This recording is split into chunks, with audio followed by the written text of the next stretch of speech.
Kaibigan, anuman yung sitwasyon mo ngayon o anuman yung meron ka ngayon, magpakatatag ka at lakasan mo palagi yung loob mo.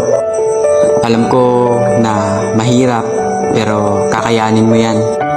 Basta palagi mong isipin yung dahilan kung bakit ginagawa mo yung mga bagay na yan.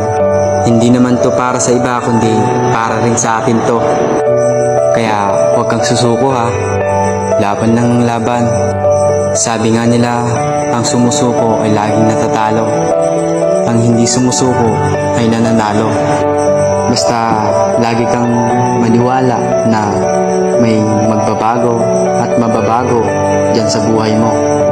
At balang araw, masasabi mo sa sarili mo, buti na lang naging matatag ako. Buti na lang hindi ako sumuko.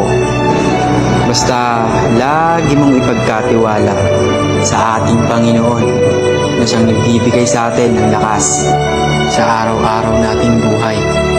Lagi mong ipagkatiwala yan sa Panginoon dahil siya ang nakakaalam ng lahat. At alam ko lahat ng naniniwala sa Kanya at nagtitiwala ay pagtatagumpayin niya